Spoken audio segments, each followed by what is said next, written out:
Hi, Mrs. Quist here. The book that I chose is The Bear Ate Your Sandwich. It's by Julia Roach. It even has a medal on the front. It's a good one. Look at all these yummy sandwiches. What's your favorite kind of sandwich? I love peanut butter and honey. That's my favorite. The bear ate your sandwich.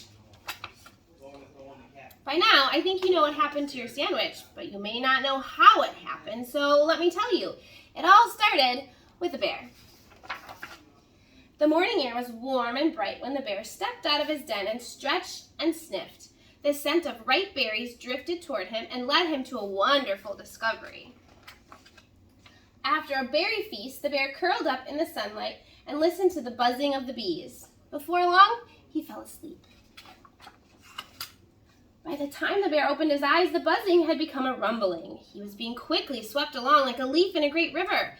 The forest disappeared in the distance, and high cliffs rose up around him. Are those cliffs? Uh-oh, he looks like he's in the city. I think those are skyscrapers. Once the rumbling stopped, the bear found himself in a new forest. It was like nothing he'd ever seen before. He is not in the forest anymore. This forest had many great climbing spots. The trees were still itchy here. There was good bark for scratching, and the mud squished nicely under his feet. Is this a tree? No, he's scratching on a light post. Uh-oh. There were many interesting smells in the forest, but some of the tastiest ones had already been found. Ew, should he eat garbage out of the dumpster? That's gross. Oh, this little old lady says, "Nice kitty." She thinks he's a cat. Leafy green smells led the bear to new fun, and that is when he saw it. A bear at the park? Can you imagine playing at the playground and seeing a bear on your slide? Oh, that'd be crazy. There it was. Your beautiful and delicious sandwich all alone. He waited to make sure no one saw him. Not even the sandwich before he made his move. It was such a great sandwich. The bear loved it.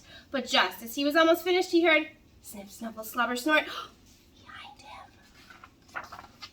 He had been seen. The bear was so surprised that he ran out of the park and down the street until he spotted a very tall tree. Who saw him? The dogs. From the top of the tree, the bear could see his forest. It was time to go home. Did he climb a tree? No, he climbed a pole. Looks like he hops on a boat. It says the waves rocked the bear and he began to doze. When he opened his eyes, he heard the breeze in familiar branches and the birds and bugs' evening song. Well, the bear made it home just fine. Phew, back to the forest. So, that's what happened to your sandwich. The bear ate it. Are these the bear's ears? I don't know.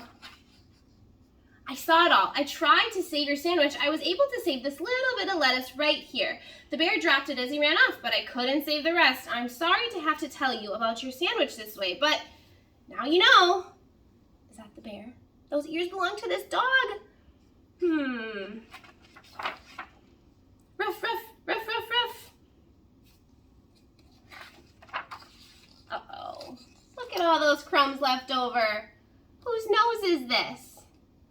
Is that the dog's? I think the dog ate this sandwich, don't you? That was a silly story. Thanks for reading with Mrs. Quist. See you later.